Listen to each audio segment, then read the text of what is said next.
देख रहे थे तो हमने आयुर्वेद के जो 10 सिद्धांत होते हैं उसको स्टार्ट किया था। उसमें इस 10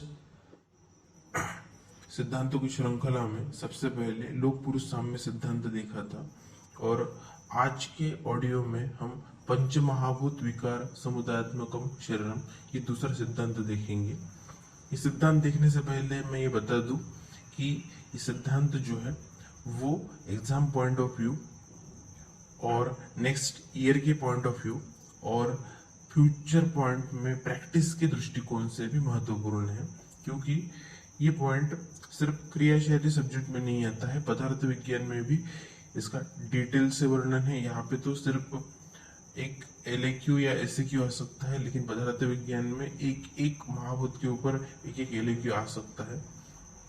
और जब तक ये पॉइंट समझ में नहीं आता है तब तक हम इसके बाद के सिद्धांत नहीं समझ पाएंगे और आपको फिजियोलॉजी नहीं समझेगी आयुर्वेद के दृष्टिकोण से, और वो नहीं समझेगी तो आप विकृति जो होती है यानी पैथोलॉजी नहीं समझ पाओगे, और वो समझ नहीं पाओगे तो आप ट्रीटमेंट नहीं कर पाओगे। तो ट्रीटमेंट पॉइंट ऑफ व्यू भी ये टॉपिक इम्पोर्टेंट है। प्रैक्टिस में भी जब तक ये बातें समझ में नहीं आती है तब तक आप कौन से द्रव्यों में किस महाभूत का आधिक्य है ये ना जानने के कारण मेडिसिन का प्रॉपर यूज नहीं कर सकते हो। पांचभौतिक चिकित्सा नाम की एक विशिष्ट वे से ट्रीटमेंट की जाती है, उसमें तो पंच महाभूतों को ध्यान में रखते हुए ही ट्रीटमेंट की जाती है। तो ये जो टॉपिक है ये काफी इम्पोर्टेंट है और साथ साथ ही ये सिद्धांत काफी बड़ा है तो इसका ऑडियो बड़ा होगा, लेकिन आगे सभी दृष्टिकोण से महत्वपूर्ण होने के कारण हम इसे डिटेल में लेंगे। तो हम स्टार्ट करते हैं। पंचमहाभूत व आत्मा इनके समुदाय को शरीर कहते हैं। तो जो षड्धात्मक पुरुष होता है उसमें महत्वपूर्ण दो चीजें आती है, एक होता है पंचमहाभूत और दूसरा होता है आत्मा। जब तक आत्मा उसमें सम्मिलित नहीं होता है तब तक उसमें चैतन्य यानी अलाइवनेस नहीं होता है। जब उसमें आत्मा का सम्मेलन होता है तभी हम उसको षड्धात्मक पुरुष कहते हैं, और षड्धात्मक पुरुष को ही चिकित्साधिकृत पुरुष कहते हैं, क्योंकि हम उसी के ऊपर चिकित्सा कर सकते हैं। तो हम महाभूतों का जो संदर्भ जो हमारे संहिताओं में आया है उसको देख के एक एक महाभूत के बारे में देखेंगे। तो सबसे पहले हम रेफरेंस देखते हैं चरक शारीरस्थान 1/27, चरक शारीरस्थान के पहले अध्याय का 27वां श्लोक। महाभूतानि खम वायुर अग्निर आप क्षितिजास्तथा शब्दः स्पर्शश्च रूपम च रसो गंधश्च तद्गुणः। इसमें बताया गया है कि किस महाभूत की कौन से महत्वपूर्ण गुण होते हैं। महाभूतों के अपने अपने अलग अलग प्रकार के गुण होते हैं, लेकिन हर एक महाभूत का एक विशिष्ट गुण होता है, उसके बारे में बताया गया है इस श्लोक में। तो सबसे पहले आता है आकाश महाभूत, जिसका गुण है शब्द। उसके उपरांत आता है वायु महाभूत, उसका गुण है स्पर्श। तेज महाभूत, उसका विशिष्ट गुण रूप। जल महाभूत, उसका विशिष्ट गुण रस। और पृथ्वी महाभूत, जिसका विशिष्ट गुण होता है गंध। ये जो क्रम बताया गया है वो इसी तरीके से कभी भी लेना चाहिए, क्योंकि इसी क्रम से महाभूतों की उत्पत्ति हुई है ऐसा कहा गया है। ओके, तो आकाश, वायु, तेज, जल और पृथ्वी महाभूतों के बारे में हम जब कहते हैं तो यही क्रम होना चाहिए। नेक्स्ट है हेडिंग आयुर्वेद शास्त्र के अनुसार महाभूत की उत्पत्ति, जिसे महाभूतों के गुणों में गुणांतर प्रवेश क्रम भी कहा जाता है। तो इसके संदर्भ में चरक शारीरस्थान 1/28, चरक शारीरस्थान के पहले अध्याय के 28वें श्लोक में बताया गया है कि तेषेमेक गुणः पूर्वो गुणरुद्धि परे परे पूर्वः पुरोगुणश्च क्रमशो गुणेषु स्मृतः। मतलब इस महाभूत में एक गुण वाला सर्वप्रथम आकाश तत्व है, क्योंकि इसके गुण केवल शब्द है। इसके अगले भूतों में क्रमशः अपने से पहले भूतों के एक एक गुण बढ़ते जाते हैं। अतएव पूर्व भूत की अपेक्षा परभूतों में गुणों की वृद्धि मानी गई है। इसका अर्थ यह होता है कि जो पहला महाभूत है आकाश महाभूत, उसमें मात्र एक ही गुण है महत्वपूर्ण शब्द, लेकिन जब हम इसके आगे के एक एक महाभूत पढ़ते हैं तो इसके पहले का गुणों का भी उसमें अंतर्भाव होता जाता है। जैसे वायु महाभूत में स्पर्श तो है लेकिन उसके साथ शब्द भी है। तेज में रूप तो है लेकिन शब्द और स्पर्श भी है। जल महाभूत में रस गुण तो है ही लेकिन उसके साथ शब्द स्पर्श रूप भी है। और पृथ्वी महाभूत में गंध तो है ही लेकिन उसके साथ शब्द स्पर्श रूप रस गंध, ये पांचों एक साथ आते हैं, तो इसको कहते हैं गुणांतर प्रवेश। पहले महाभूत में सिर्फ एक गुण रहेगा लेकिन उसके बाद के जैसे जैसे महाभूत आते हैं उसमें उसके पहले के महाभूत के गुणों का भी अंतर्भाव होता जाता है। इसी कारण कोई भी चीज जो होती है वो पंच महाभूत से ही निर्मित होती है, लेकिन जिस महाभूत का उसमें आधिक्य होता है उस महाभूत प्रधान उस द्रव्य को कहा जाता है। इसके बाद पंच महाभूतों के लक्षण। चरक शायरिस्थान 1/29 and 30। चरक शायरिस्थान के पहले अध्याय का 29 तथा 30वां श्लोक। खर द्रव्य चलो उष्णत्व भूजल अनिल तेजसाम आकाशस्य अप्रतिघातो दुष्टम लिंगम यथाक्रमम लक्षणम सर्वमेव तत् स्पर्श इंद्रिय गोचरम स्पर्श इंद्रिय विज्ञेय स्पर्शो ही सविपर्य। इस श्लोक में कहा है कि पृथ्वी जल अनिल और तेज इन चारों महाभूतों के क्रमशः खरत्व द्रवत्व चलत्व तथा उष्णत्व ये लिंग यानी लक्षण होते हैं। आकाश का लक्षण है अप्रतिघात यानी रुकावट का अभाव। उपरोक्त पंच महाभूतों में से चार के लक्षण यानी खरादि का ज्ञान स्पर्शेंद्रिय द्वारा किया जाता है, किंतु आकाश तत्व के लक्षण अप्रतिघात का ज्ञान स्पर्श के विपरीत होने पर भी स्पर्श इंद्रिय का ही विषय माना जाता है। इसमें यही बताया गया है कि जितने भी महाभूत है सबके विशिष्ट लक्षण इन्होंने बताया है। जैसे जो वायु महाभूत है उसके बारे में उन्होंने कहा है कि उसमें चलत्व होता है। जो अग्नि महाभूत है उसका गुण उन्होंने यानी लक्षण बताया है उष्णत्व। जल महाभूत होता है उसका द्रवत्व और पृथ्वी का बताया है खरत्व। और जो आकाश महाभूत है उसका विशिष्ट लक्षण है अप्रतिघात। अप्रतिघात का मतलब होता है जब किसी प्रकार के चीजों का अभाव होता है, निर्वात स्थिति होती है, कोई भी रुकावट नहीं होती है, उसको अप्रतिघात ऐसा कहा जाता है। तो जो स्पर्श इंद्रिय है, स्पर्श इंद्रिय से हम सभी जो महाभूत है उसका ज्ञान कर सकते हैं, लेकिन आकाश महाभूत का ज्ञान नहीं कर सकते।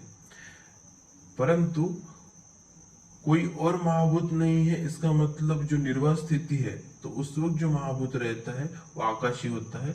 इसके दृष्टिकोण से हम ये कह सकते हैं कि वो नहीं है, इसका मतलब आकाश महाभूत है। यानी स्पर्श इंद्रिय से हम आकाश महाभूत का भी ज्ञान कर सकते हैं, ऐसा यहाँ पे कहा गया है। उसके बाद हम देखेंगे द्रव्यों का पांचभौतिकत्व। उसके संदर्भ पर जो श्लोक है वो इस तरीके से है कि अन्योन्य प्रविष्टानि सर्वाणि एतानि निर्देशित स्वे स्वे द्रव्ये तु सर्वेषां व्यक्तम लक्षणम इष्यते। इस श्लोक में कहा है कि हर एक द्रव्य में पंच महाभूत का अस्तित्व है, किंतु जो महाभूत ज्यादा मात्रा में होता है उस महाभूत की प्रधानता से उस द्रव्य को पहचाना जाता है। जो महाभूत प्रधान होगा उस महाभूत प्रधान उस द्रव्य को कहा जाता है। जैसे आकाश महाभूत आधिक्य वाले द्रव्य को आकाशीय द्रव्य कहते हैं, वायु महाभूत आधिक्य वाले द्रव्य को वायुवीय द्रव्य कहते हैं, तेज महाभूत आधिक्य वाले द्रव्य को तेजस द्रव्य कहते हैं, जल महाभूत आधिक्य द्रव्य को जलीय द्रव्य कहते हैं, पृथ्वी महाभूत आधिक्य वाले द्रव्य को पार्थिव द्रव्य कहते हैं। इस प्रकार से हम महाभूतों के बारे में इंट्रोडक्शन लेने के बाद एक एक महाभूत को शुरुआत करते हैं। तो जो क्रम है उसी के अनुसार हम जाएंगे। तो हम सबसे पहले देखते हैं आकाश महाभूत के बारे में। इसमें कहा हम सबसे प्रथम देखते हैं शरीर में स्थित आकाशीय घटक। तो उसके संदर्भ में रेफरेंस आया है चरक शारीर स्थान 7/16 यद विभक्तम यदुच्यते महांति च अनुनि स्त्रोतांसि तद अंतरिक्षम शब्दः श्रुतच्च। चरक शारीर स्थान के 7वें अध्याय का 16वां श्लोक।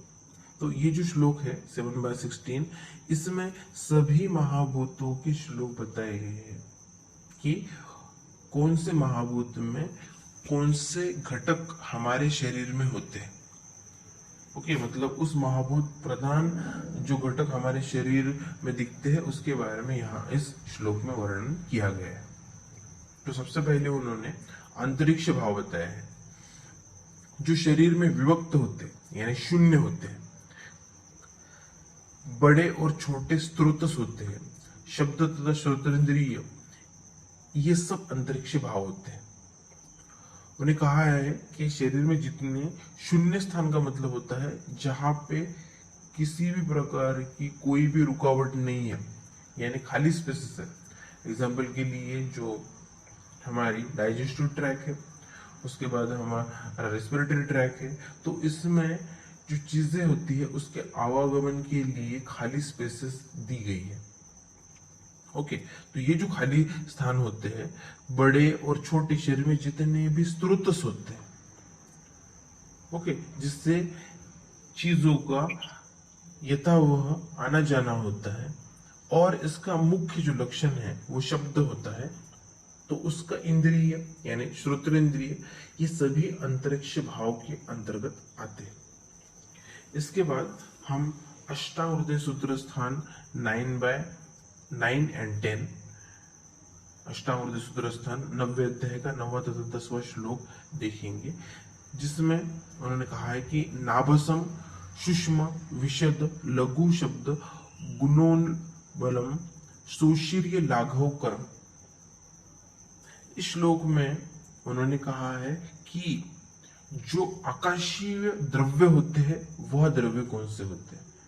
इसके बाद भी अष्टांग सूत्र स्थान में जो वर्णन मिलेगा हमें, उसमें उन्होंने यही बताया है कि इस महाभूत के प्रधान जो द्रव्य होते हैं वो कौन से होते हैं। अगर हम ये जान लेंगे तो हमें महाभूत समझने में आसानी होगी।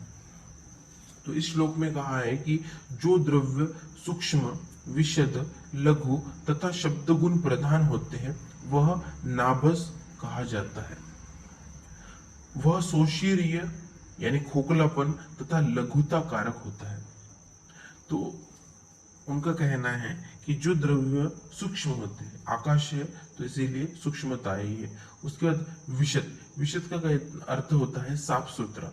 इसका अर्थ ये होता है कि शरीर के अंतर्गत जो भी क्लेद होता है उसको वो सक कर लेगा, शोषण कर लेगा। तो इसका मतलब किसी भी प्रकार का क्लेद होता है वो नहीं रहेगा, तो साफ हो जाता है। इसीलिए विशद ये गुण यहाँ पे बताया गया है।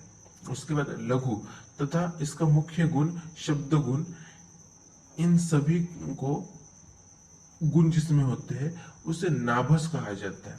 नभ यानी आकाश, उससे नाभस यह अलंकारिक शब्द यहाँ पे बना है।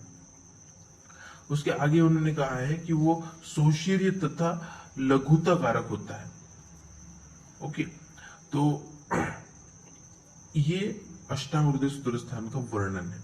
इसके बाद सुश्रुत आचार्य ने इसके अलावा कौन से गुण बताए हैं वो हम देखते हैं। इसके अलावा उन्होंने मृदु तथा व्यवायी ये दो गुण बताए हैं। मृदु का अर्थ होता है मुलायम, यानी लाइक क्रीम रहेगा, और साथ साथ में मुलायम की वजह से इसको एक प्रकार की का लचीलापन आएगा, यानी फ्लेक्सिबिलिटी आएगी मृदुत्व के कारण। तो ये कहीं पे भी, ये जहाँ पे भी जगह नहीं है वहां पे स्थित होता है, इसीलिए इन्होंने यह लक्षण या गुण इसका बताया है। उसके साथ कहा है व्यवायी। व्यवायी का मतलब होता है जो स्पीडीली किसी भी चीजों में मिक्स होता है, इसकी जो तेजी होती है वो बहुत ज्यादा होती है, उसको कहते हैं व्यवायी। तो व्यवायी जो होता है वो अस्थिर होता है, आकाश कहीं भी स्थित नहीं होता है, जहां पे खाली जगह रहेगी वहां पे वो रहेगा, इसीलिए व्यवायी ये लक्षण सुश्रुत आचार्य ने कहा है। तो आकाश महाभूत प्रधान द्रव्यों का विशिष्ट गुण जो है वो शब्द है, और आकाश महाभूत प्रधान ज्ञानेन्द्रिय जो है वो श्रोतेंद्रिय है। तो ये आपके एमसीक्यू का पॉइंट हो गया। अब यहाँ पे हम थोड़ा डिफरेंस देखते हैं। जो गुण सुश्रुत आचार्य ने कहा है उसके बारे में ऐसा एमसीक्यू पूछा जा सकता है कि सुश्रुत आचार्य ने ऐसे कौन से गुण बताए हैं जो चरक तथा अष्टांग हृदय में नहीं बताए गए। तो वो गुण होते हैं मृदु तथा व्यवायी। तो इस प्रकार का जो कहेंगे कि कोई मुश्किल एमसीक्यू जो है वो आपको पीजी इंट्रेंस में पूछा जा सकता है, और for the sake of your UG examination सिर्फ उसके मुख्य लक्षण उस द्रव्य के या फिर उसके ज्ञानेंद्रिय, इस प्रकार की एमसीक्यू पूछे जा सकते हैं।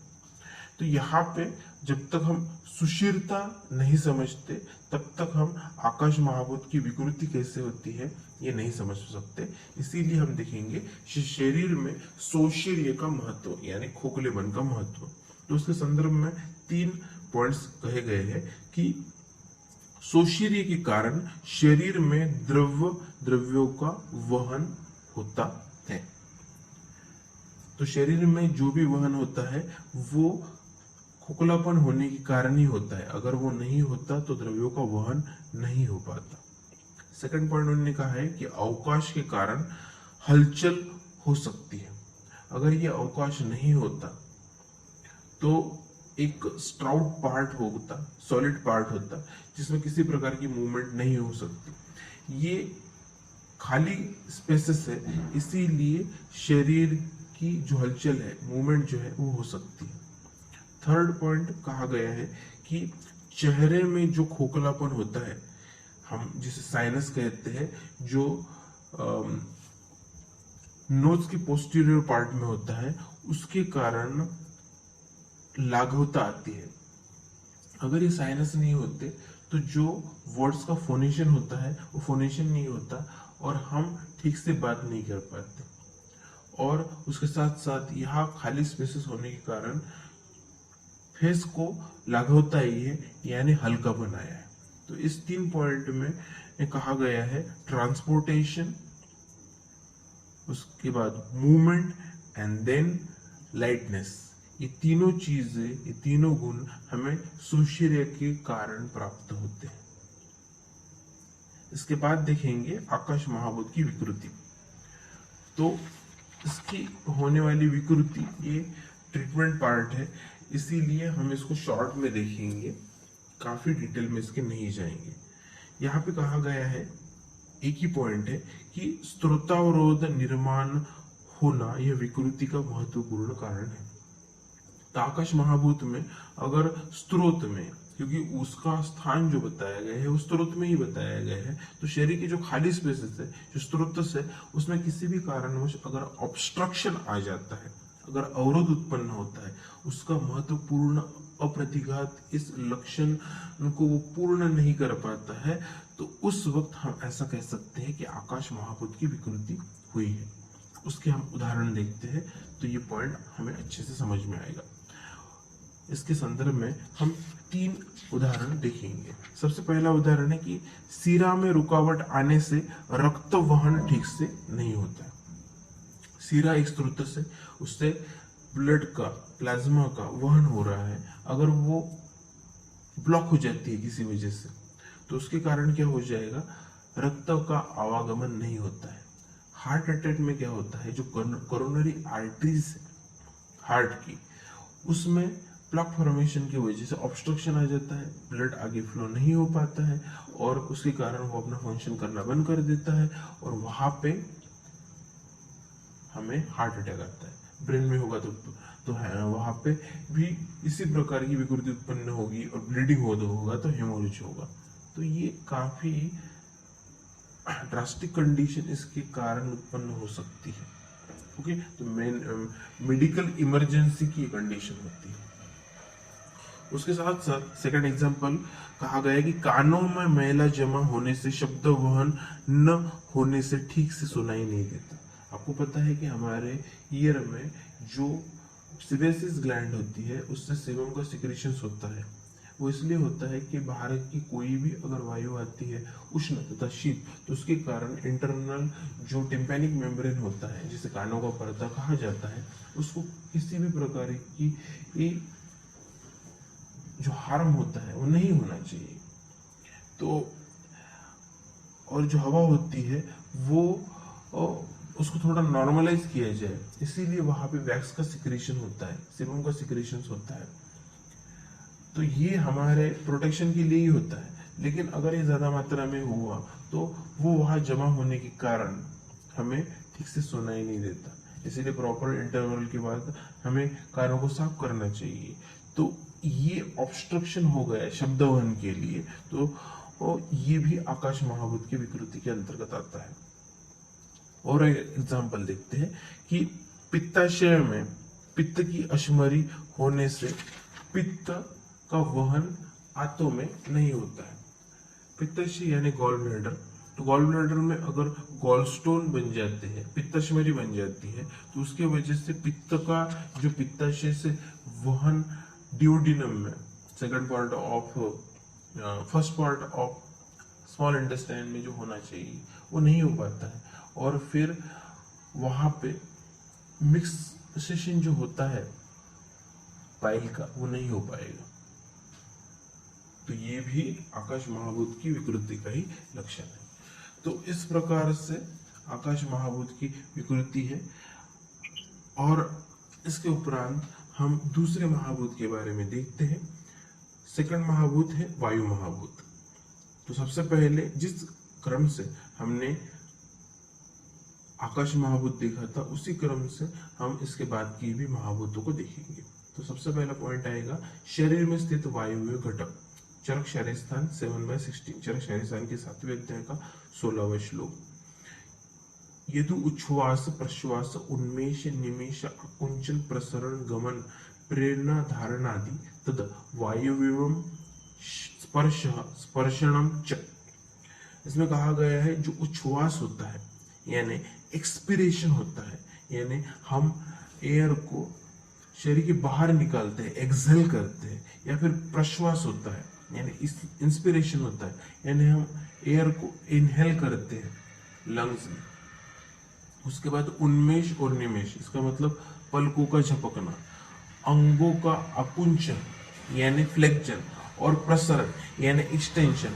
जो भी ऑर्गन होता है उसका अवे फ्रॉम द बॉडी जिसको हम फ्लेक्शन कहते हैं,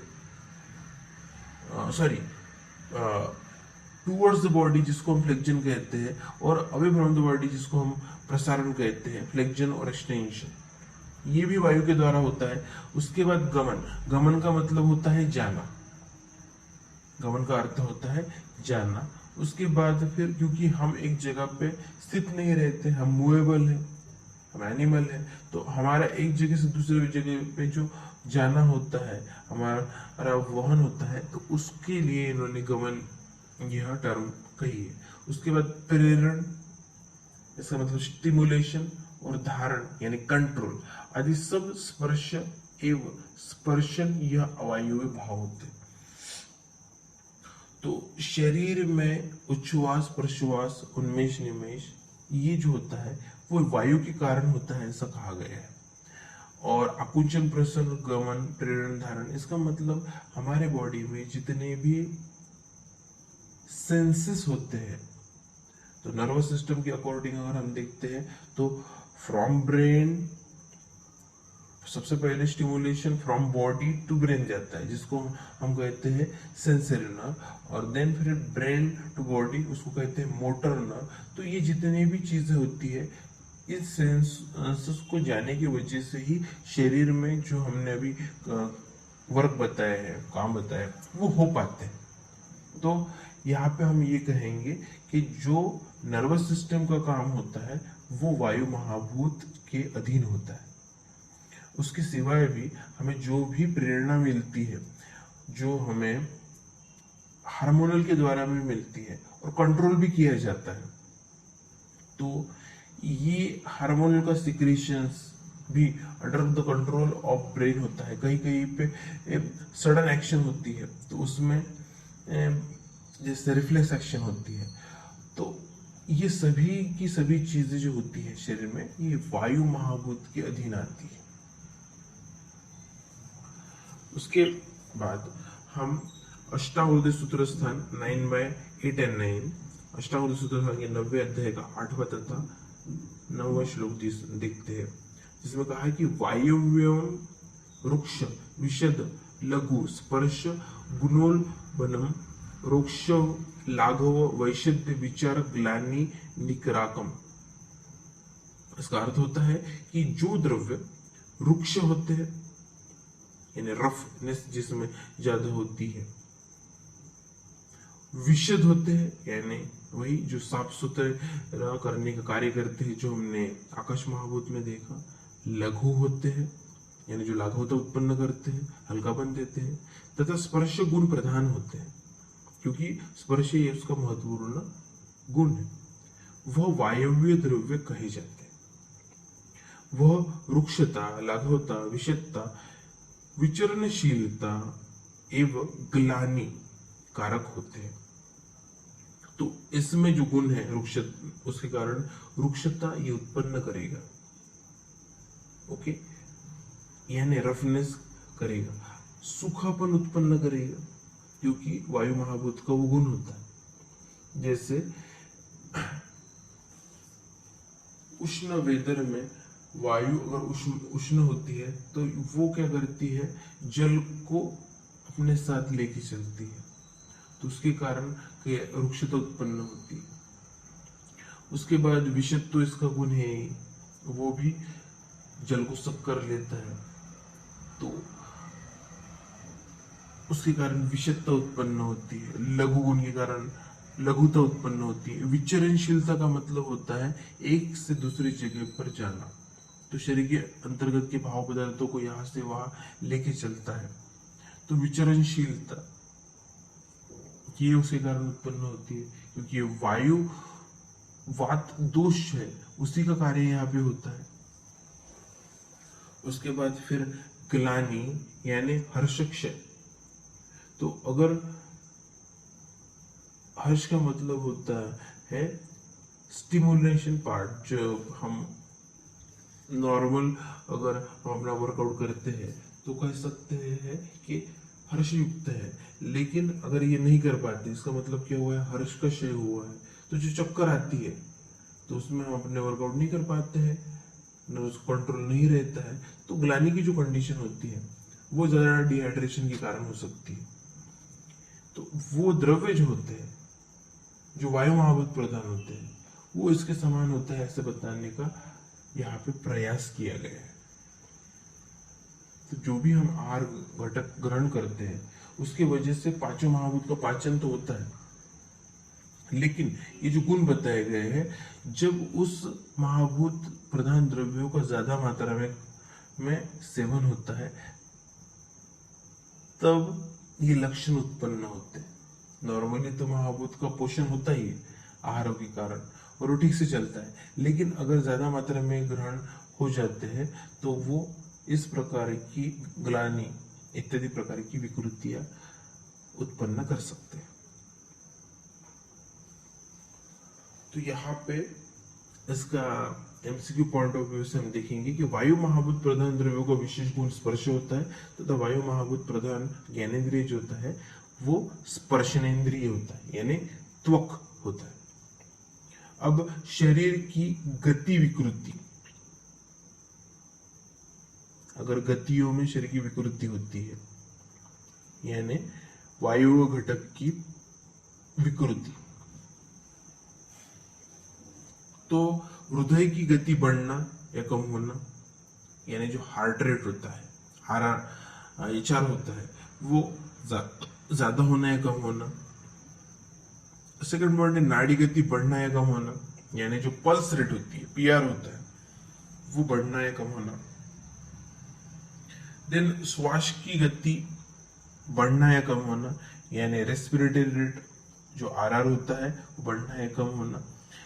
ये सब चीजें वायु महाभूत की विकृति के कारण होती है। अगर वायु महाभूत है, ये अगर योग्य मात्रा में शरीर में है और योग्य तरीके से कार्य कर रहा है, तो ये सब चीजें नॉर्मलाइज होगी, HR, PR, RR ठीक रहेगा।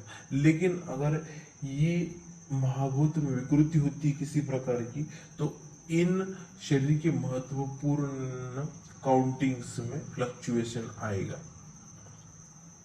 तो ये भी काफी महत्वपूर्ण बात है। अगर ऐसे फ्लक्चुएशन आता है थोड़ी मात्रा में तो प्रॉब्लम नहीं, लेकिन ज्यादा मात्रा में अगर फ्लक्चुएशन आता है तो ये मेडिकल इमरजेंसी होती है। उसके साथ साथ वायु के स्पर्श गुण के कारण शीत, उष्ण, मृदु, काठिन्य, इस स्पर्शों का ज्ञान त्वक के द्वारा होता है, वह नहीं हो पाएगा। तो हमें जो भी टच सेंसेशन होता है उसके तो द्वारा हमें समझ में आता है कि कौन सी चीज मृदु है यानी सॉफ्ट है, काठिन्य है उसमें यानी हार्ड है, उष्ण है यानी उसमें उष्मा ज्यादा है, हॉट है, या फिर शीत है, कोल्ड है। तो ये सभी चीजें हमें स्पर्श से पता चलती है। अगर वायु महाभूत की विकृति हो गई, लाइक जो कुष्ठ रोग होता है, लेप्रेसी होती है, तो उसमें क्या होता है, टच सेंसेशन जो होता है वो नहीं होता है। तो ऐसे कंडीशंस में अगर वायु महाभूत की विकृति होती है तो हम टच सेंसेशन नहीं ले पाते। ओके, तो ये उसके विकृति के अंतर्गत आ जाएगा। अब यहाँ पे उन्होंने स्पर्श गुण की चिकित्सा के बारे में कुछ कहा है, तो डिटेल में नहीं जाएंगे, हम शॉर्टली देखेंगे। स्पर्शन परीक्षा से शरीर का तापमान पता चलता है। तो आयुर्वेद के अंतर्गत अलग अलग प्रकार की परीक्षण पद्धतियां होती है। त्रिविध परीक्षा, अष्टविध परीक्षा, दशविध परीक्षा।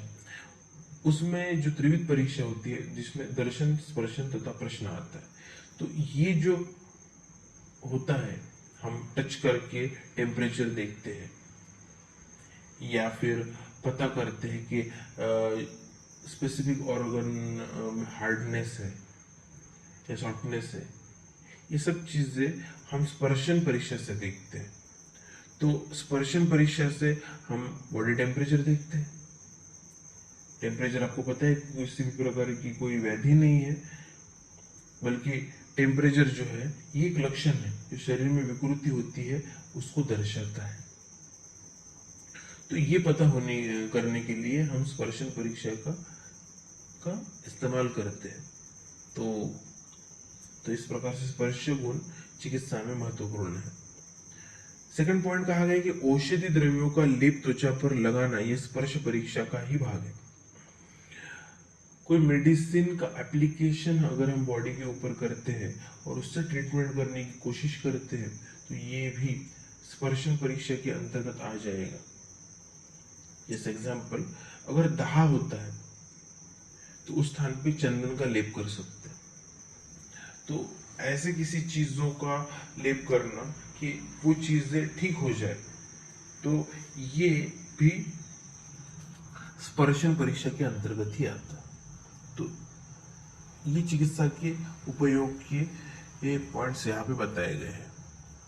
इसके उपरांत हम देखेंगे नेक्स्ट महाभूत, तेज महाभूत के बारे में। तो सबसे पहले देखते हैं शरीर में स्थित तेज महाभूत प्रधान घटक। उसका रेफरेंस है चरक शारीस्थान 7/16, चरक शारीस्थान के 7वें अध्याय का 16वां श्लोक। यद पित्तम उष्मा चयो याच भा शरीरे तत् सर्व आग्नेयम रूपम दर्शनम च। जो शरीर में पित्त, उष्मा तथा भा यानी तेज चमक है, ये सब रूप एवं दर्शन आग्नेय भाव है। तो शरीर के अंतर्गत का जो पित्त होता है, यानी पित्त दोष ही हम कहेंगे, जितने भी एंजाइम्स है जिसका सिक्रेशंस डाइजेशन करता है at the level of digestive system, at the level of cell, वो पित्त के अंतर्गत आता है। तो वो पित्त, उसके साथ साथ उसी से उत्पन्न होने वाली उष्मा, और उसके बाद भा यानी तेज या चमक जो होती है, वो सभी के सभी पित्त महाभूत प्रधान घटकों के अंतर्गत आती है। और उसका प्रधान लक्षण दर्शन, देखना, जो चक्षुर इंद्रिय द्वारा होता है, वो भी आग्नेय यानी तेजस भाव ही होता है। तो मैंने जो पित्त के बारे में कहा कि वो दो जगह पे होता है, at the level of digestive system, यानी जो एंजाइम एंड जूसेस सीक्रेट होता है और उसकी वजह से डाइजेशन होता है वो, at the level of cell भी में भी माइटोकॉन्ड्रियन में एटीपी फॉर्मेशंस होता है, तो वो भी डाइजेशन है सेल लेवल पे होने वाला। तो ये सभी पित्त के वर्ग होते हैं। तो ये पित्त घटक जो है वो तेज महाभूत के अंतर्गत आता है। जो 5 टाइप्स बताए गए हैं पित्त के, उसमें जो आलोचक पित्त होता है उसका स्थान नेत्र बताया गया है। इसीलिए दर्शन ये भी एक प्रकार का पाचन है, किसी चीज को लेना। तो इसीलिए दर्शन ये जो कर्म है वो तेज महाभूत के अंतर्गत बताया गया है। इसके उपरांत अष्टांग हृदय सूत्र स्थान 9/7 and 8, अष्टांग हृदय सूत्र स्थान के 90 अध्याय का 7वां तथा 8वां श्लोक। रुक्ष तीक्ष्ण उष्ण विशद सूक्ष्म रूप गुणोल्बणम आग्नेयम दाहाभाव वर्ण प्रकाश पचनात्मकम। आग्नेय द्रव्यों का वर्णन यहाँ पे किया गया है। जो द्रव्य शरीर में रुक्षत्व, तीक्ष्णत्व तथा उष्ण, विशद, सूक्ष्म तथा रूप गुण प्रधान होते हैं, उसे आग्नेय द्रव्य कहते हैं।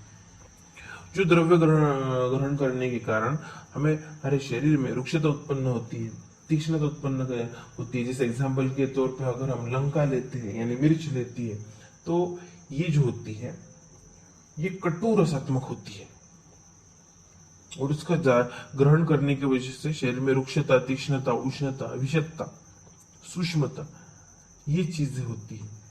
और रूप ग्रहण का तो इसका प्रधान गुण है ही। तो ये सभी आग्नेय द्रव्य के गुण है। उसमें हम 3 चीजों को और एक्सप्लेन करते हैं, तभी हम उसकी विकृति समझ पाएंगे। जिस प्रकाशमान का के बारे में देखते हैं कि अग्नि जिस प्रकार प्रकाश फैलाती है, उसी प्रकार चक्षुर इंद्रिय में तेज महाभूत रहकर दृष्टि प्रदान करती है। नेचर में जिस प्रकार से सूर्य का उगम होने के बाद प्रकाश फैलता है, उसी प्रकार जो नेत्र होते हैं उसमें तेज महाभूत होने के कारण ही हमारे नेत्र खुलने के बाद वो जो दृश्य चीज होती है उसका ज्ञान ग्रहण कर सकते हैं। तो ये तेज महाभूत के अंतर्गत आता है। उसके बाद कांति देना यानी भा जो कहा गया है, अग्नि तेजस्वी है। अग्नि का तेज आंखों से दिखता है, उसी प्रकार त्वचा की कांति दृष्टिगम्य है। त्वचा में जो ग्लोविशनेस होता है वो अग्नि महाभूत के कारण होता है, ऐसा कहा गया है। क्योंकि जो पित्त का एक प्रकार है भ्राजक पित्त, वो त्वचा के स्थान पे रहता है, और जो तेजस्विता होती है वो हमें दृष्टिगम्य होती है तेज महाभूत के कारण। यहाँ पे मैं बता दूं, यहाँ पे वर्ण के बारे में नहीं कहा गया है, तो नेक्स्ट पॉइंट वही है कि वर्ण तेज महाभूत के कारण शरीर घटकों को रंग प्राप्त होता है, तो इसी तेज महाभूत के कारण शरीर को वर्ण प्राप्त होता है।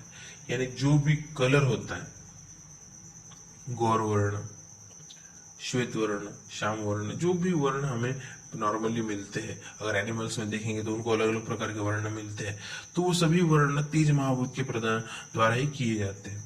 लेकिन कांति का मतलब कलर नहीं होता है। अगर कोई ब्लैक व्यक्ति है तो उसमें कांति नहीं है, व्हाइट है तो उसमें है, ऐसा नहीं होता है। कोई व्हाइट जो वर्ण है, गौर वर्ण भी अगर किसी को प्राप्त होता है, लेकिन अगर उसमें कोई तेज नहीं होता है तो म्लानता होती है। लेकिन अगर कोई काला व्यक्ति भी है तो उसकी स्किन भी ग्लोइश रह सकती है। तो यहाँ पे कांति में जो ग्लो के बारे में बताया गया है वर्ण नहीं है, तो ये उसका ग्लोइशनेस है जो पित्त के द्वारा होता है, और जो कलर मिलता है वो भी पित्त के द्वारा ही मिलता है। तो कांति और वर्ण में ये डिफरेंस है। इसके बाद हम देखेंगे वर्ण विकृति के उदाहरण। अब उन्होंने तेज विकृति में वर्ण तथा अग्नि, इनको अलग अलग करके उसकी विकृति बताई गई है।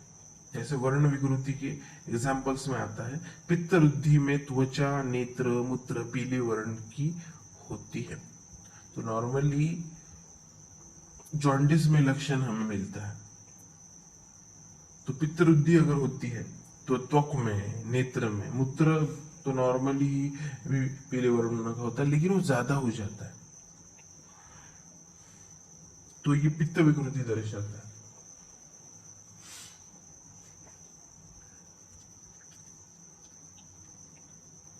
सेकंड इसका एग्जांपल बताया गया है कि पांडु व्याधि जो होता है, जिसको हम एनीमिया के साथ कोरिलेट कर सकते हैं, तो पांडु व्याधि में त्वचा सफेद पड़ जाती है। ओके, तो ये भी वर्ण विकृति यानी तेज महाभूत के कारण ही होगा। उसके बाद अग्नि विकृति के उदाहरण बताए गए हैं। अग्नि माध्य होने पर पचन जो होता है ठीक से नहीं हो पाता है, यानी अपचन हो जाता है, और अग्नि रुद्धि होने पर शरीर तापमान बढ़ता है। तो शरीर की जो तेज महाभूत है वो योग्य मात्रा में रहेगा तो हमें विकृतियां नहीं दिखाई देगी। अगर तेज महाभूत कम होगा तो डाइजेशन में होने वाले जूसेस को सिक्रेशन प्रॉपरली नहीं हो पाएगा, यानी अग्निवाद्य उत्पन्न हो गया, तो पचन जो होता है वो ठीक तरीके से नहीं हो पाएगा, तो अपचन हो जाएगा, डाइजेशन में प्रॉब्लम आएंगे। अगर यही ऊष्मा शरीर की बढ़ती है तो उसकी वजह से बॉडी का टेम्परेचर बढ़ेगा। तो प्रधान जो अग्नि होती है, जठर अग्नि होती है, उसका फंक्शन अगर डिफ्लेक्ट होगा तो उसके बाद उसका परिणाम पांचभौतिक अग्नि पे ऊपर पड़ेगा, और आगे चल के जो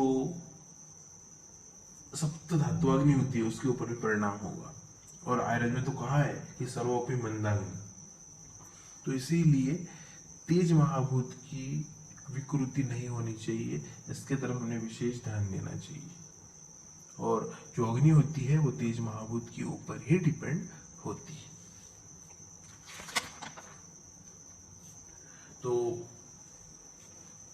इसके उपरांत हम देखते हैं एमसीक्यू का पॉइंट कि तेज महाभूत का विशेष गुण होता है रूप, और तेज महाभूत का प्रधान इंद्रिय जो होता है चक्षुरेंद्रिय। इसके बाद हम देखते हैं नेक्स्ट महाभूत जल महाभूत। तो उसमें शरीर में स्थित जलीय घटक, यद द्रव्यम सर मंद स्निग्ध मृदु पिच्छिलम रस रुद्धि वसा कफ पित्त मूत्र स्वेदादि तदाप्यम रसो रसनम च। चरक शारीर स्थान 7/16 चरक शारीर स्थान के 7वें अध्याय का 16वां श्लोक, जिसमें कहा गया है कि जो द्रव्यसर होते हैं यानी वहनशील होते हैं, द्रव्य यानी लिक्विड, तो जो भी वहनशील होते हैं, मंद होते हैं। अब मंदत्व इसका गुण कहा गया है जल महाभूत का, क्योंकि ये आगे जाके हेवी हेवी होता आया है, आकाश, वायु, तेज, उसके बाद तो मंद। स्निग्धत्व होता है, जलीय जो घटक होते हैं वो स्निग्धता देने का कार्य करते हैं, जैसे ऑयल में स्निग्धता होती है उसी प्रकार का कार्य जल महाभूत करता है। मृदुता होती है, सॉफ्टनेस होता है। पिछलता होती है यानी चिपचिपापन, ये भी इसका गुण बताया गया है। वे सब आप्य भाव है। अब उसके शरीर में दिखाई देने वाले घटक यानी रस, रक्त, वसा यानी फैट, कफ, पित्त, मूत्र एवं पसीना आदि और रस एवं रसना, ये सभी आप्य भाव होते हैं। तो शरीर में जिसमें भी लिक्विड थिंग होती है वो सभी के सभी घटक जल महाभूत के परिपेक्ष में आते हैं।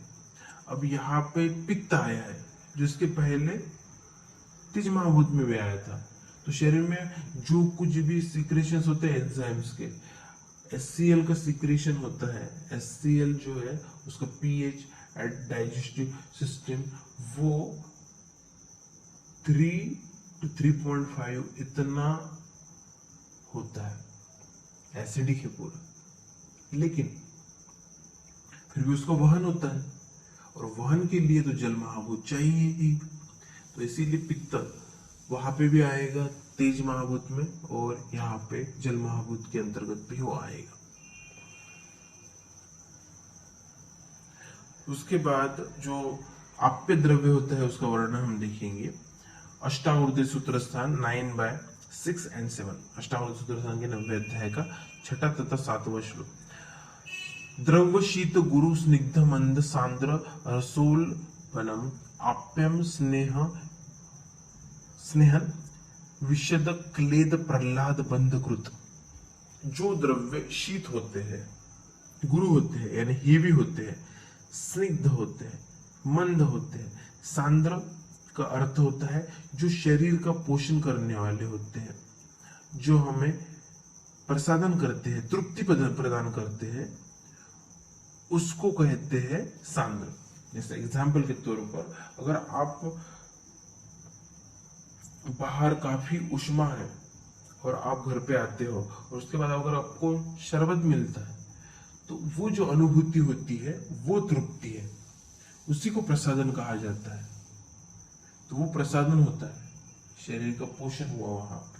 तो हम जो भी घटक ग्रहण करते हैं उसका डाइजेशन होने के बाद उसका आहार रस बनता है, आहार रस बनने के बाद एक एक धातु बनने की प्रक्रिया होती है और शरीर का पोषण होता है। ये सभी चीजें शरीर में बहा के ले जाई जाती है और एक एक सेल का वहां पे पोषण होता है। ये कार्य अगर जल नहीं होगा तो उसकी सेवा नहीं हो पाता। हमारे शरीर जो बना है वो 70% वाटर के द्वारा बना है, तो हमें तो अपेय घटक कहा जा सकता है। तो पोषण जो होता है वो जल महाभूत के कारण होता है। इसीलिए यहाँ पे सांद्र ये गुण आया है। रसगुण प्रधान है वो, और इस प्रकार के जो भी द्रव्य होते हैं वो आप धातु या जलीय द्रव्य हम उसे कह सकते हैं। इन द्रव्यों से युक्त आप्य द्रव्य स्नेहन, विषदन, क्लेदन, प्रहलादन तथा बंधन कारक होते। स्नेहन का मतलब शरीर को स्नेह देने वाले, उसके बाद विषदन का मतलब अभिसंधि कारक। मान के चलिए द्रव्यों का झरना माने विषदन। अगर कहीं पे पानी का झरना होता है तो क्या होता है, वहां से आगे आगे जल आता रहता है। उसी प्रकार से हमारे शरीर में जो सिराएं होती है उससे शरीर को प्लाज्मा, उसके बाद फिर ब्लड, ये प्रोवाइड किया जाता है। नरिशमेंट भी होता है और उसके साथ साथ ऑक्सीजन भी मिलता है। तो ये बॉडी में vessels at the terminal and पे कैपिलरीज होती है, और कैपिलरीज में जो पोरोसिटी होती है उससे ये सब चीजें निकलती है और वो सेल्स को मिलती है। तो एक ये किसी झरने के समान है। इसीलिए इसीलिए यहाँ पे विच्छेदन ये कर्म आया है कि विच्छेदन कर्म होने के बाद ये द्रव्य शरीर को प्राप्त होते हैं। ये चीजें सिराओं से झरकर हमारे शरीर को मिलती है, इसीलिए विच्छेदन ये लक्षण बताया गया है।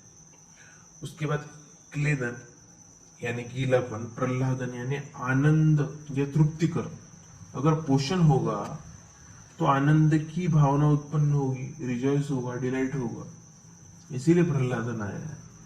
बंधन कारक, तो जब तक जल नहीं होगा तो आपको पता है कोई मटका बनता है तो उसमें उसको आकार दिया जाता है तो गीला होता है, बाद में उसको योग्य आकार देने के बाद फिर उसको सुखाया जाता है।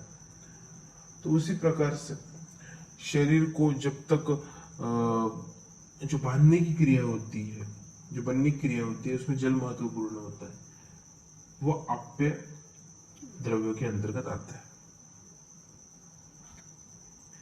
इसके बाद जल महाभूत प्रधान द्रव्यों के विशेष गुण रस, और जल महाभूत प्रधान ज्ञानेन्द्रिय रसेंद्रिय, ये आपके एमसीक्यू के पॉइंट। देन शरीरस्थ द्रव्यों का रस। अब विकृति के पहले हम रस के बारे में कुछ महत्वपूर्ण चीजें देखते हैं जो आपको फ्यूचर पॉइंट ऑफ व्यू का बाकी पॉइंट समझने में आसानी होगी। तो कफ दोष मधुर रस का होता है, ये प्राकृत रस बताए गए। तो कफ दोष मधुर रस का होता है, पित्त दोष कटु रस का होता है, रक्त धातु मधुर व किंचित मतलब थोड़ी मात्रा में लवण रसात्मक होता है, यानी खारा होता है। तो ये उसके प्राकृत रस है। अगर इन द्रव्यों में विकृति हो गई तो विकृत कफ का रस जो होता है वो लवण होता है।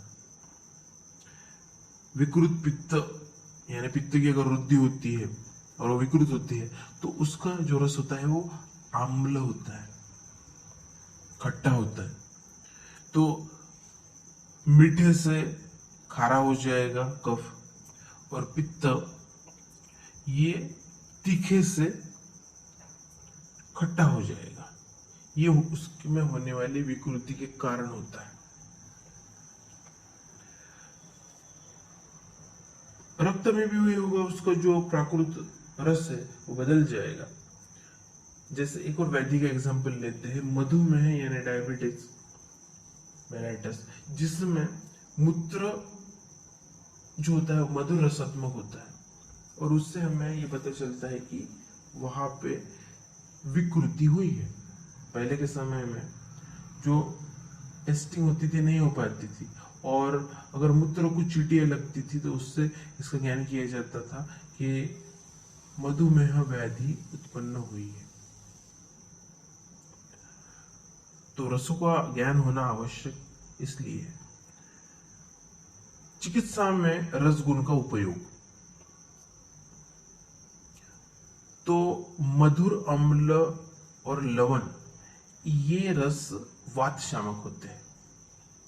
मधुर तिक्त कषाय ये रस पित्त शामक होते हैं। कटु तिक्त कषाय ये रस कफ शामक होते हैं। अगर वात के विरुद्ध कर दे तो कफ हो जाता है, इसीलिए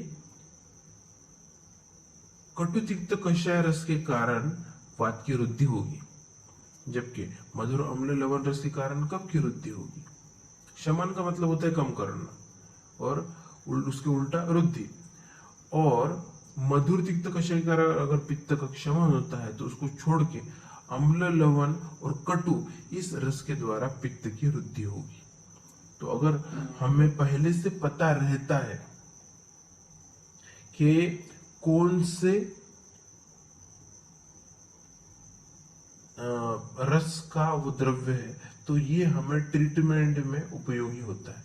तो रसों का ज्ञान होने के कारण हम उसको योग्य मात्रा में ट्रीटमेंट में यूज कर सकते हैं।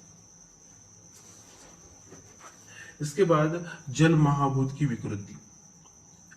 जल महाभूत विकृति से शोथ उत्पन्न होना, उदर या फुफ्फुस यानी लंग्स के आवरण में जल संचिति होना, इस प्रकार की विकृतियां होती है। तो शरीर में किडनी का वर्कआउट होता है ब्लड को फिल्टर करना, और शरीर के अंतर्गत के जितने भी क्लेद होता है, जो अनइम्पोर्टेंट लिक्विड होता है, उसको बाहर निकालना, जो स्वेद के द्वारा भी होता है।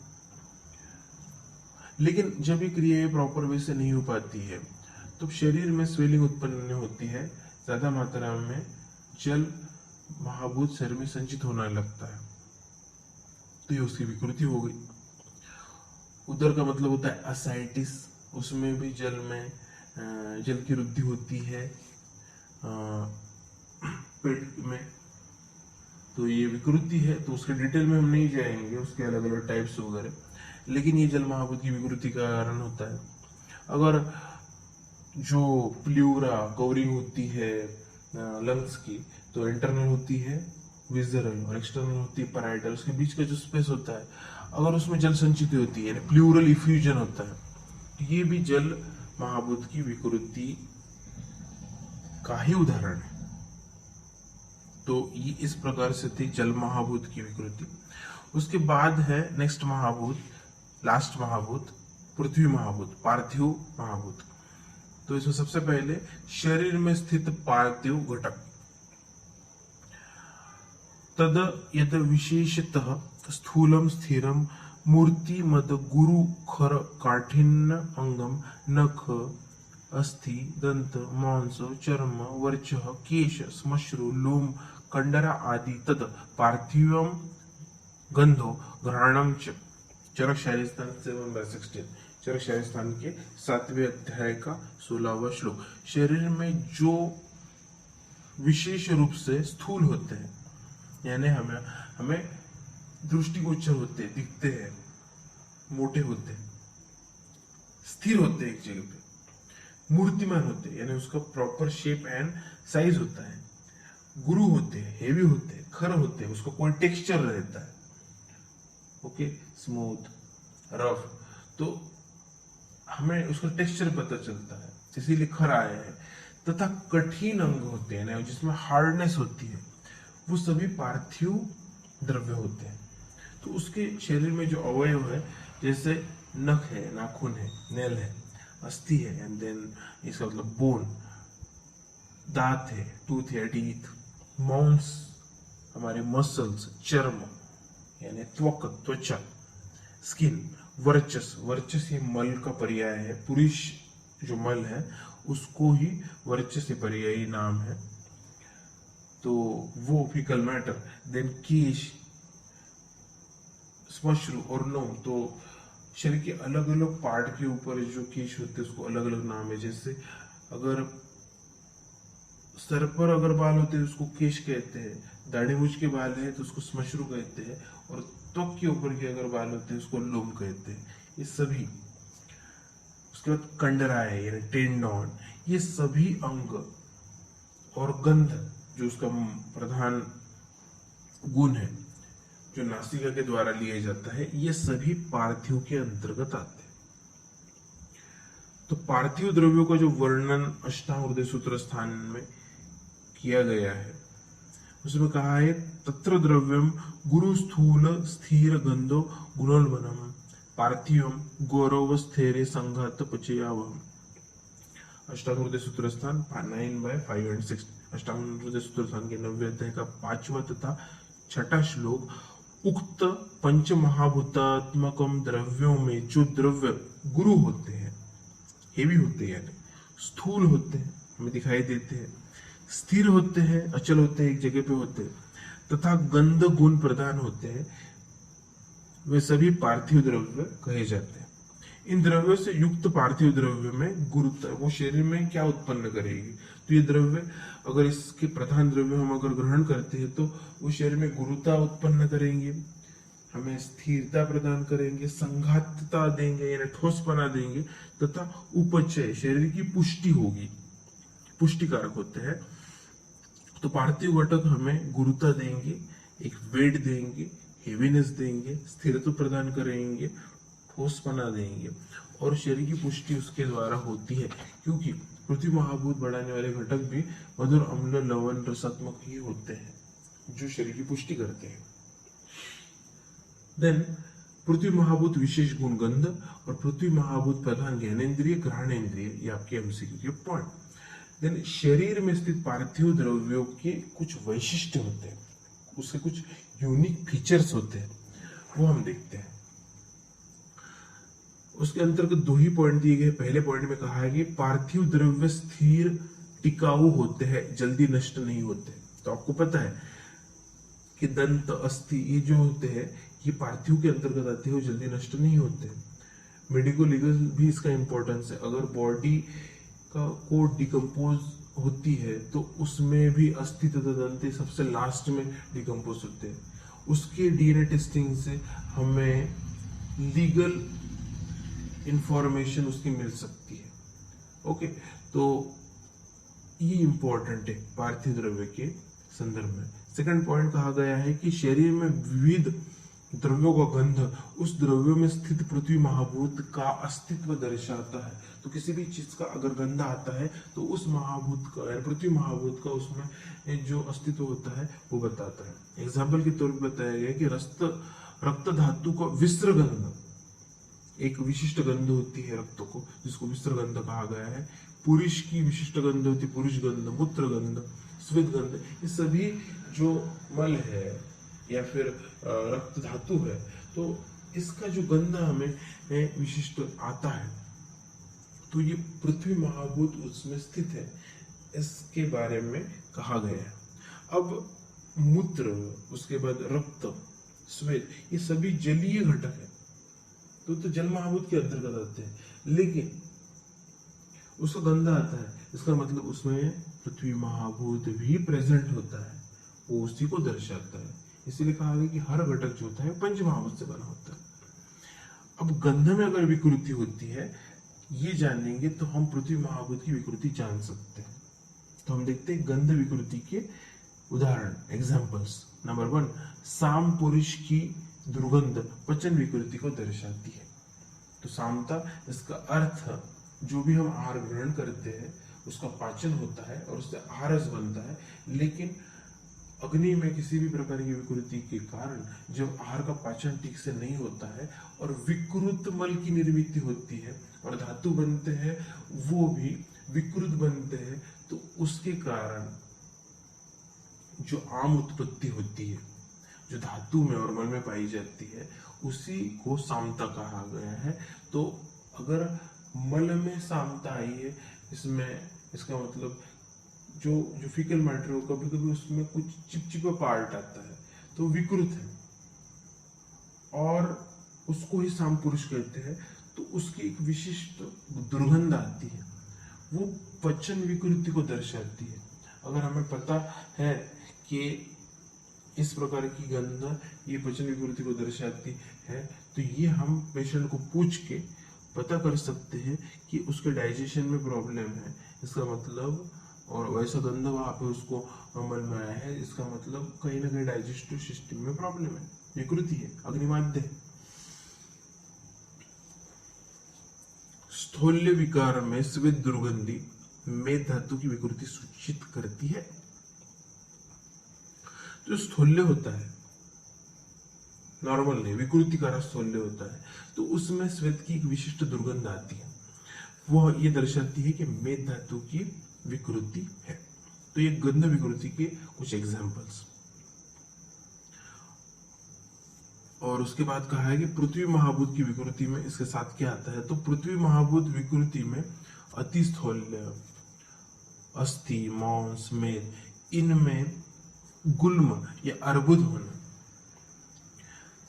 दंत तथा जो नाखून है उसमें विकृति होना। तो पृथ्वी महाभूत बढ़ेगा विकृत मात्रा में तो अति स्थूल्य होगा। उसके बाद गुल्म जो होता है ये कोस्ट रीजन जो होता है from neck to growing region, उसमें किसी भी प्रकार की वायु की विकृति होने के कारण जब वो पित्त और हमारे रक्त को विकृत करता है, कौन विकृत वायु, तो गुल्म की उत्पत्ति होती है। तो गुल्म, इसके संदर्भ में सेपरेट चैप्टर ही आप चरक चिकित्सा में देख सकते हो। किसी के साथ हम उसको कोरिलेट नहीं कर सकते मॉडर्न के साथ। तो गुल्म जो विकृति होती है वो पृथ्वी महाभूत की विकृति दर्शाती है। अर्बुद का मतलब होता है ट्यूमर। तो दो प्रकार के ट्यूमर होते हैं, एक होता है बेनाइन और मैलिग्नेंट। मैलिग्नेंट होता है क्या, कार्सिनोजेनिक, और बेनाइन जो ट्यूमर होता है वो भी पृथ्वी महाभूत की विकृति के अंतर्गत आता है। दंत तथा नाखून, इसमें हार्डनेस होनी चाहिए। अगर विकृति हो जाएगी तो क्या होगा, वो कमजोर हो जाएंगे और ब्रिटल हो जाएंगे। ये भी पृथ्वी महाभूत की विकृति यानी पृथ्वी महाभूत का कम होना दर्शाते हैं। अब जो गंध होता है उसको चिकित्सा में किस प्रकार से उपयोग होता है, तो सुगंधी द्रव्य पित्तशामक होते हैं। सुगंध पार्थिव है, इसीलिए पित्तरुद्धि में चंदन, खस, ये सुगंधी द्रव्य इस्तेमाल किए जाते हैं। तो सुगंध देने वाले जो द्रव्य होते हैं वो पित्त को कम करने वाले होते हैं।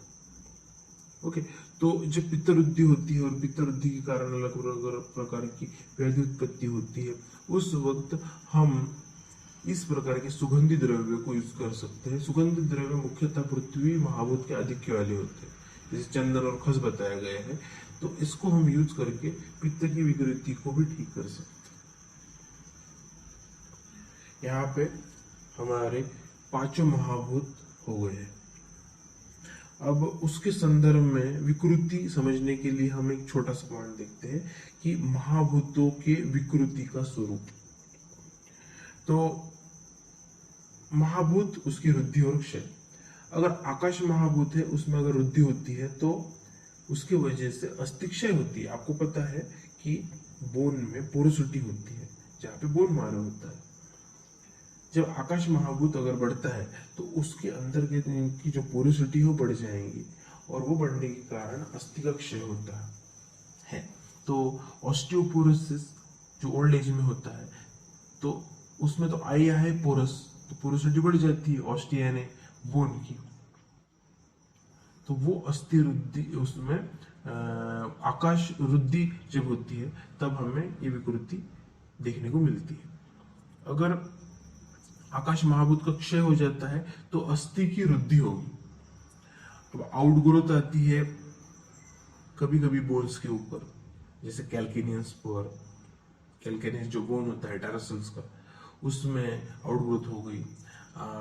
जो वर्टिब्रा है उसमें आउटग्रोथ हो गई। तो इस प्रकार की कभी कभी अधिदंत होता है। तो ये अस्थि वृद्धि जो होती है वो आकाश महाभूत क्षय को दर्शाती है। लेकिन ये जो लक्षण है ये बहुत कम मात्रा में हमें देखने को मिलते हैं। वायु महाभूत की वृद्धि होने पे कंप हो जाता है, यानी ट्रेमर्स। अगर पार्किंसन में आप देखोगे तो एक कंप उत्पत्ति होती है। वो जो सेंसेशन पासेंस जो होता है नर्वस के द्वारा, उसमें इरेगुलरिटी आ जाती है। उस इरेगुलरिटी के कारण वहां पे ट्रिमर्स उत्पन्न हो जाते हैं। तो अगर रेगुलरिटी रहेंगी तो कंपन नहीं होगा। लेकिन जब वायु की विकृत वृद्धि हो जाती है तो उसके कारण कंप आते हैं, यानी वहां पे वायु जो होता है वो इरेगुलर हुआ है। अगर वायु का क्षय हो जाता है तो वहां पे क्रिया हानि होगी। तो सेंसेशन जो पास होते हैं वो प्रॉपरली नहीं होंगे तो क्या होगा, वहां पे क्रिया की हानि हो जाएगी। यानी जो भी वर्कआउट होगा, जैसे पैरालिसिस में नर्वस का कंट्रोल ऑर्गन के ऊपर का छूट जाता है। ऑर्गन जिंदा तो होता है, उसमें ब्लड सर्कुलेशन तो होता है, लेकिन वर्कआउट नहीं कर पाता। वहां पे क्रिया की हानि हुई क्योंकि वहां पे वायु का कार्य नहीं हो रहा है जो मैसेज जानी चाहिए नर्वस सिस्टम को, जा नहीं पा रहा है, तो क्रिया हानि होगी। तेज महाभूत वृद्धि पे दाह यानी जलन लगेगी, या फिर अम्ल पित्त यानी एसिडिटी होगी। और अगर उसकी अक्षय हो गया तेज महाभूत का, तो अग्निमाद्य हो जाएगा, डाइजेशन प्रॉपरली नहीं हो पाएगा, अपचन हो जाएगा। जल महाभूत की वृद्धि में शोथ होता है, यानी स्वेलिंग आएगी, शरीर में जल की मात्रा बढ़ जाएगी, तो बॉडी स्वेल लगेगी। और क्षय होगा तो रस क्षय हो जाएगा। तो सबसे पहला धातु है रस धातु, उसका क्षय हो जाएगा, लाइक डिहाइड्रेशन हो जाएगा जल महाभूत कम होने की वजह से। पृथ्वी महाभूत की वृद्धि होगी तो स्थौल्य उत्पन्न होगा, और कम होगा तो कार्शित्व होगा, ओके, वीकनेस आएगी। तो ये जितने भी लक्षण मैंने अभी बताए गए हैं महाभूत की विकृति के, कि महाभूत वृद्ध होने से क्या होता है या फिर क्षय होने की वजह से क्या होता है, ये ओनली एग्जाम्पल्स है, ये सिर्फ एक एग्जाम्पल है। एक महाभूत कम होने के कारण बहुत सारी विकृतियां उत्पन्न हो सकती है, और बढ़ने के कारण भी हो सकती है। तो ये आप विकृति में, पैथोलॉजी में पढ़ोगे। ये जस्ट आपके समझने के लिए एग्जाम्पल्स मैंने बताया है। एक ही वृद्धि के कारण होने वाला एक ही कोई विकृति नहीं होती, अलग अलग प्रकार की होती है, लेकिन ये सिर्फ उसका एक एक एग्जाम्पल है। तो आज के लेक्चर में हमने पंच महाभूत विकार समुदायात्मकम शरीरम ये टॉपिक देखा है। उसमें हमने उसका गुणांतर प्रवेश देखा, और उसके बाद हर एक महाभूत के चरक तथा अष्टांग हृदय के श्लोक के द्वारा समझने की कोशिश की गई है, और उसके अंतर्गत ही विकृति और थोड़ा बहुत चिकित्सा का पार्ट हमने देखा है। तो इस प्रकार से ये था दूसरा सिद्धांत। जिस प्रकार से मैंने कहा था कि ये काफी बड़ा टॉपिक है, इसका ऑडियो काफी बड़ा बनेगा, तो वो बना ही है, लेकिन हर पॉइंट को समझने के लिए हमें इसको इस लेवल तक समझना आवश्यक था। तो इसके नेक्स्ट लेक्चर में या ऑडियो में हम देखेंगे कि दोष धातु मलस्य पांचभूतिकत्व, ये तीसरा सिद्धांत हम देखेंगे। तो यहाँ पे हम ऑडियो को समाप्त करते हैं।